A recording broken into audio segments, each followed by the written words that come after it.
Bonjour, bienvenue dans cette nouvelle vidéo et là vous constatez que j'ai résolu le problème que j'avais démontré dans le petit message communautaire que j'avais fait la dernière fois. Un petit problème tout simple, hein, mais avant de coder, on va réfléchir un petit peu. Alors, on va d'abord faire sur une seule puce et puis après on va faire ça avec la deuxième puce. Enfin avec deux puces en même temps. Donc, dans un premier temps, on va afficher le nombre, admettons 1, 0, 1, 0, 1, 0 sur 8 bits, 1, 0. Voilà. On a vu avec nos essais de la dernière fois qu'il faut SRCLK. Tiens, où est passé mon bleu? Là. Donc SRCLK qui sert à faire rentrer les chiffres les uns après les autres dans la puce. Donc ça veut dire que là, comme on a 8 chiffres à faire monter, il faut 8 fronts montants. Donc il me faut 2, 3, 4, 5, 6, 7, 8. Il m'en faut 8 pour mettre mon 1 ici, mon 0 là, mon 1 ici, mon 0 là, mon 1 ici, mon 0 là, mon 1 ici, mon 0 là. Ok. Ensuite, nous avons le signal RCLK qui lui est décalé d'une demi-période. Alors, une période, hein,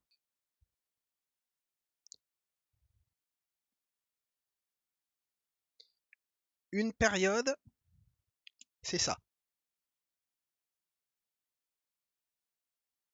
Et j'ai fait exprès de ne pas prendre le front montant ici. Donc une demi-période, c'est ça. C'est la partie montante qui reste montante et puis la partie en bas qui reste en bas. C'est l'autre demi-période. Donc c'est décalé d'une demi-période. Du coup, ici quand c'est haut, c'est bas. Donc ça, hop, hop, hop, hop.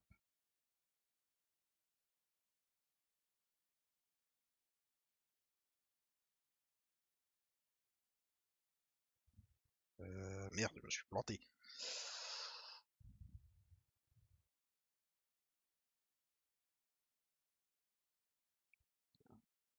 Hop.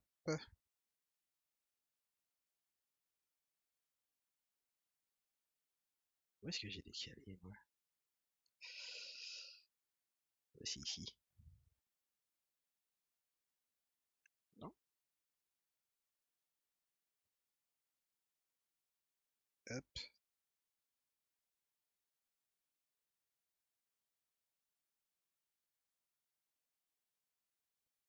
Hop là. Ce qui fait, et c'est là, c'est en fait sur les fronts montants qu'on met nos 1, 0, 1, 0, 1, 0, 1, 0. Ok, et ensuite il faut, et ça nous met dans le RCLK, dans le registre de données.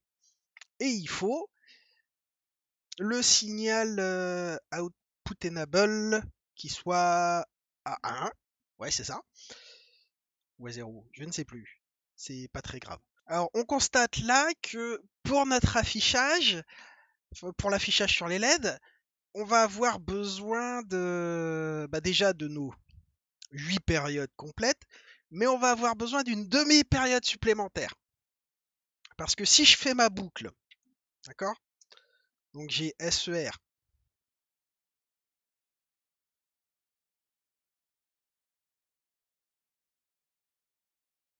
1, 2, 3, 4, voilà. Et donc, le signal sur SER, mince, j'ai oublié de le mettre.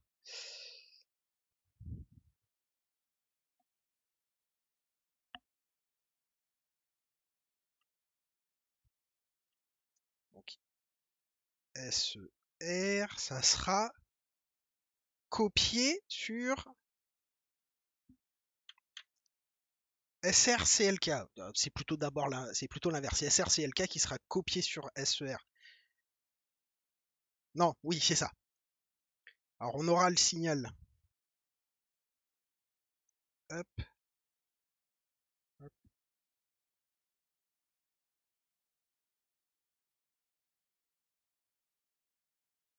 mince. Hop, hop, hop,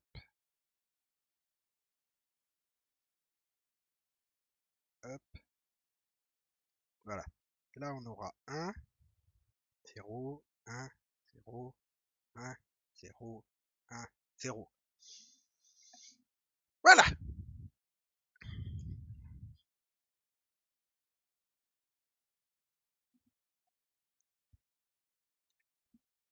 D'accord?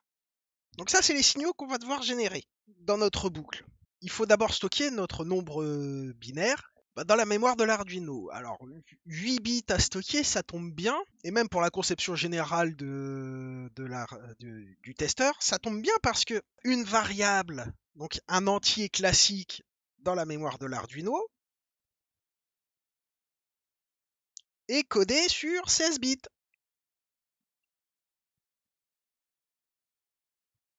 Du coup, le nombre binaire qui est là prend une case mémoire de l'Arduino. Parfait. Du coup, nous, ça veut dire que notre variable, pour la stocker, on va dire au compilateur que ça va être un nombre binaire, donc 0B, et il va falloir écrire, pour être sûr qu'on ne se plante pas, 1, 2, 3, 4, 5, 6, 7, 8, et puis là, ça va être nos 8 bits.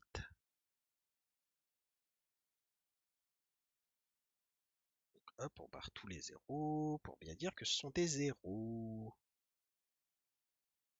Voilà. On va stocker dans une variable entière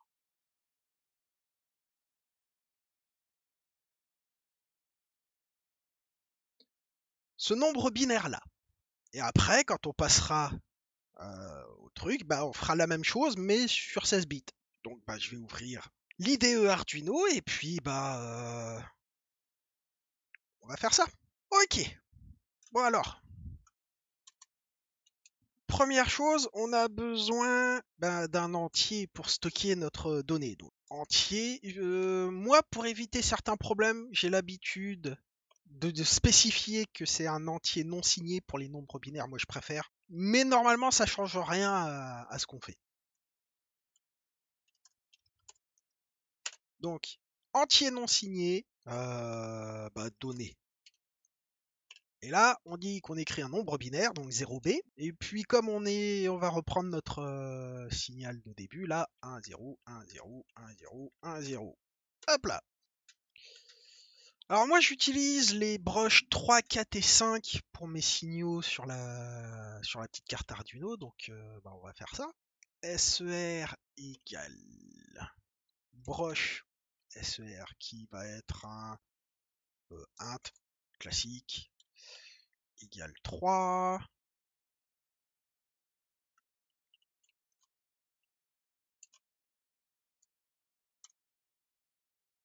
Int broche SRCLK, c'est la 4. Int broche RCLK égale 5. Ok. Et comme on n'a pas envie de faire de conneries, on les met constantes, vu que ça, c'est pas censé changer. Donc on met const. Comme ça, si on fait une connerie à un moment donné avec ces variables-là qui ne doivent pas changer, et le compilateur va nous faire une erreur. Et alors, du coup, ici, on met pin mode. Alors, broche SER. Et là, c'est output.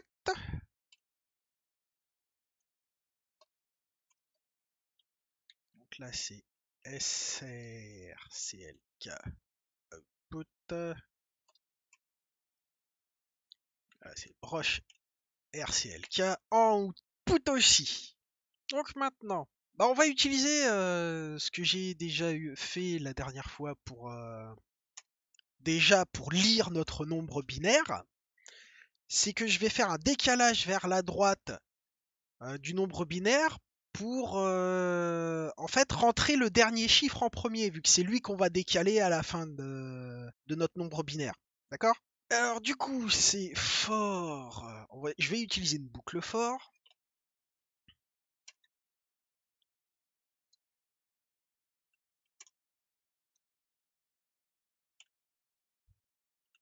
Alors, itérateur.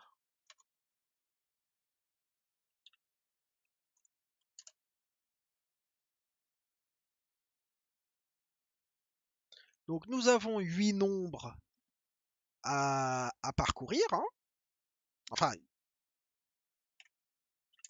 notre nombre fait 8 de longueur, 8 bits de longueur. Alors, l'itérateur, donc il faut faire nos 8 boucles. Donc, supérieur à 0. Itérateur, moins moins. Du coup, on prend... Ah oui. Il va nous falloir une variable temporaire pour le traitement du truc. Donc on va faire int unsigned. Bah non. Non, non, il n'y a pas besoin en fait. On peut y aller un peu à la bourrin. On prend données décalage vers la droite de la valeur de itérateur.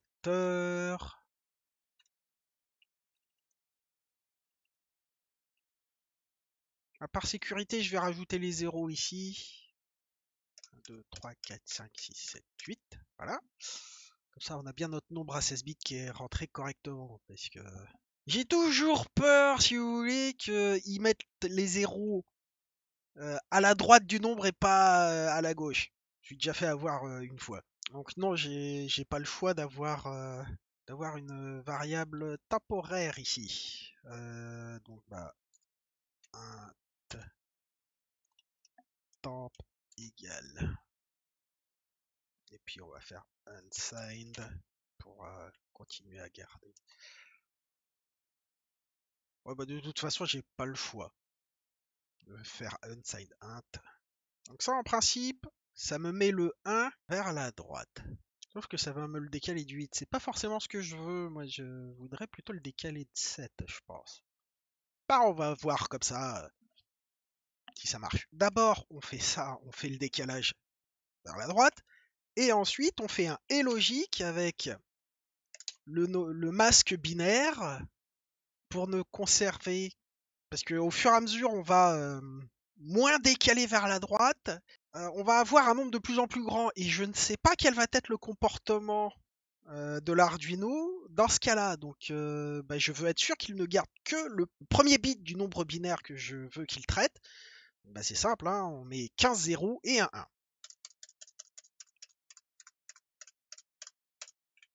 Voilà. Et ça fait le taf. Ça veut dire que tout ce qui est après ce nombre-là va être mis à 0 vu qu'on fait un et logique. Voilà, c'est avec le masque là. Et donc là, maintenant, on va générer notre période. C'est digital write.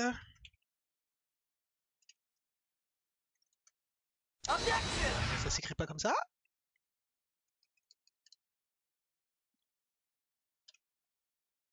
Effectivement, ça s'écrit comme ça. Alors, c'est sur la broche SER,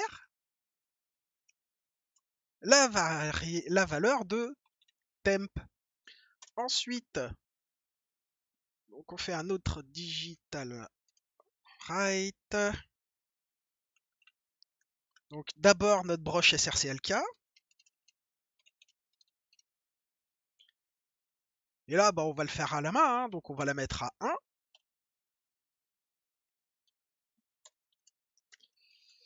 Et là, c'est RCLK qui est à 0. On va mettre un petit delay. En principe, il n'y aurait même pas besoin. Mais si on veut que ça ait un petit peu de gueule pour avoir la belle animation comme j'ai eu, bah on met un petit delay. Donc, ouais, le delay est en millisecondes. Donc, je vais créer une petite variable pour que ce soit plus facile à changer. Et je vais appeler cette variable demi-période.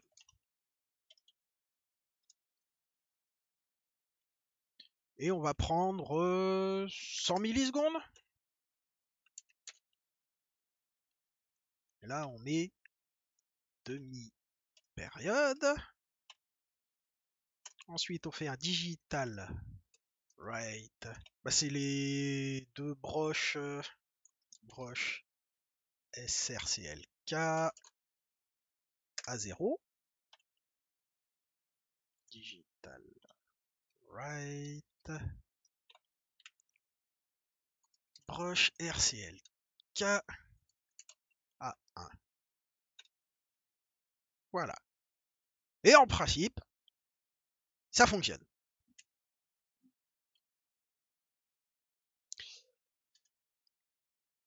Tac, tac, tac, tac, tac, ça m'a l'air correct. Donc bien évidemment, vous retrouverez le câblage dans le simulateur habituel Tinkercad. Le seul truc, c'est que la simulation ne marche pas quand je lui donne le code. Alors que vous allez voir, le code que j'ai écrit fonctionne. Du moins en principe. Bon, on va tester ça. Donc, on va uploader. D'abord enregistrer, parce qu'il refuse de... Ah, saloperie. Bah, hop, je vais l'appeler tester2.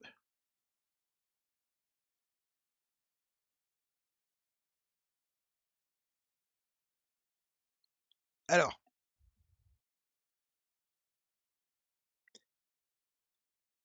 on a l'animation en permanence. Hein. Bon, si j'enlève celui-là, qui est la communication.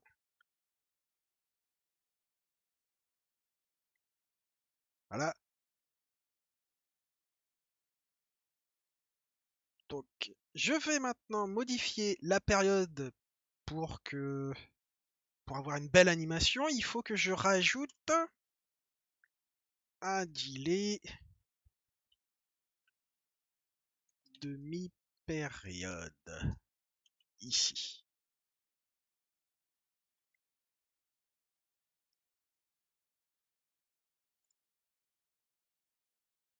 Voilà. Bon. Si on mettait un autre nombre binaire, hein, par exemple, on va mettre tiens, 1, 1, 0, 0, 1, 1, 0, 0. Ouais. On upload.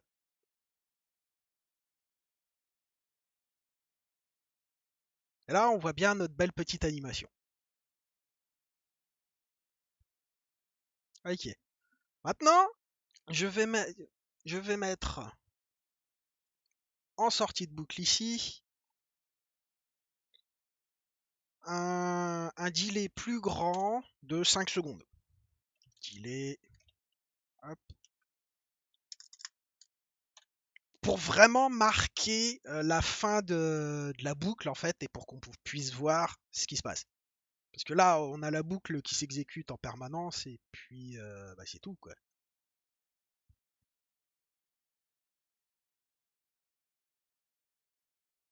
Et là, on constate un problème. Vous voyez ici, on devrait avoir deux LED non allumés à la fin parce qu'on a deux zéros qui sont censés arriver et ils n'arrivent pas. Pourquoi? Eh bien parce qu'il nous manque une demi-période. Alors ce qu'on peut faire, c'est à cet endroit, mettre le égal pour récupérer la demi-période qui nous manque. On aura une période complète, on aura une boucle en plus, mais tant pis. Hein. Et on verra si ça marche. Donc hop, j'upload. Et ça marche. Là, on a bien tout ce qu'il faut. Et là, je vais changer le nombre binaire pour mettre... bah tiens, 3, 3 et 2. Hop. Et on a bien notre truc qui fonctionne bien comme ça, comme il faut. Ok, bah maintenant, il n'y a plus qu'à faire ça, mais pour 16 bits.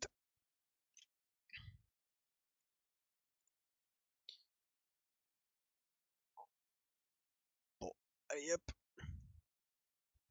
Et bah là, on va mettre un autre nombre de 8 bits. Et puis, on va faire 1, 1, 2, 3, 1, 2, 3. Et puis, ça sera très bien comme ça. Voilà. Ici, qu'est-ce qu'on modifie? Bah, l'itérateur qui passe de 8 à 16. Et on n'a rien d'autre à changer. Ici, alors, le câblage. Hop, je te remets ici, toi. Donc, on branche la sortie QH', enfin QH apostrophe. Ah, vous avez vu, ça se balade. Alors, il faut brancher QH' sur l'entrée SER de la deuxième puce. Et ensuite, on branche le signal SRCLK, RCLK, et puis c'est tout, de la deuxième puce sur la première. Et plus on va en mettre en cascade, plus on va multiplier ces branchements en fait. Le QH' de la deuxième va aller se mettre sur le SER de la troisième et on va rebrancher en parallèle les signaux SRCLK et RCLK sur la troisième puce. Moi, j'ai branché d'office pour avoir l'animation SR Clear et Output Enable directement en dur comme ça pour être permanence à ce qu'on m'envoie le résultat. Mais c'est pas obligatoire, on peut les mettre sur, on peut les piloter par l'Arduino. Bon, maintenant qu'on a vu ça, hein, vous verrez mieux le câblage là, de ce câblage là sur le truc de Tinkercad en lien dans la description. Et puis bah maintenant, on va uploader le code modifié.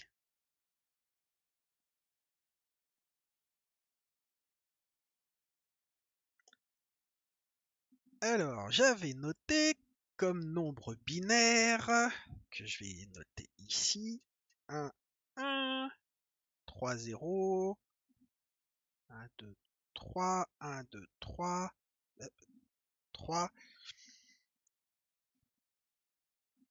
1, 2, 3, 1 et 0. Est-ce que c'est ce qu'on a qui s'affiche?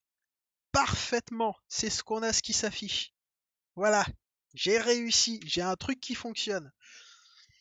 Bon, bah, qu'est-ce qu'il reste à faire? Il reste à faire le deuxième nombre binaire. Alors, soit on met tout en cascade, ce que j'ai envie de faire parce que ça va faire une putain d'animation qui va être super rigolote à regarder avec l'addition des deux nombres binaires qui va se faire progressivement. Et puis, ouais, je vais faire ça. Ou alors, on peut le faire avec trois autres broches qu'on va récupérer sur l'Arduino.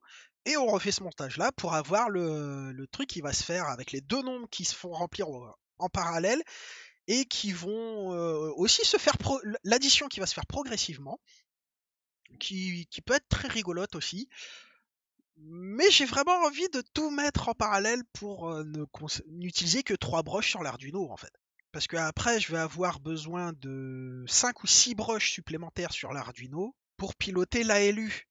En plus de générer les nombres, les 32 bits des deux nombres. Alors c'est pas dans cette vidéo que je vais faire que je vais câbler le prototype parce que ça va réclamer un peu de temps. Ça sera dans la prochaine vidéo, mais là ce que je peux faire avant d'arrêter, c'est de montrer le code qui va être utilisé pour le deuxième nombre binaire. Parce que là, on a vu que pour un seul nombre à 16 bits, bah, c'est simple, hein, on prend une deuxième boucle. On se casse pas le cul, hein. Le tout, c'est pas d'être un pro du code, c'est on met une deuxième boucle, et là, tout ce qu'on fait, c'est qu'on fait un autre hop, on l'appelle données 2, et là, au lieu de laisser données, tout simplement, on met données 2. Voilà, comme ça, on met tout. Alors, une fois que la première boucle elle est terminée, on passe à la deuxième boucle, et puis on peut essayer et voir. Moi, je vais le faire simple, le deuxième nombre binaire. Je vais mettre 8, les 8 premiers 1, 2, 3, 4, 5, 6, 7, 8.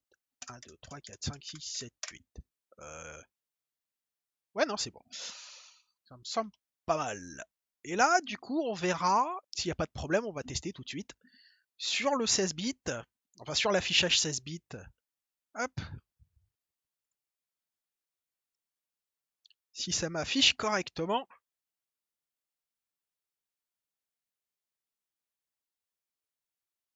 2, 4, 6, 8, 2, 4, 6, 8. Ouais, tout est affiché correctement. Il n'y a pas de souci. Il y a notre nombre binaire d'avant qui arrive et le deuxième qui arrive juste derrière. Sans pause, sans rien. Voilà. Donc, bah voilà, j'ai codé mon Arduino pour cracher les deux nombres 32 bits. Et puis, bah, la dernière vidéo pour la mise en application sur le l'additionneur 16 bits. Voilà. Donc, bah, j'espère que vous avez appris quelque chose, que la vidéo vous a plu. À une prochaine. Bye bye.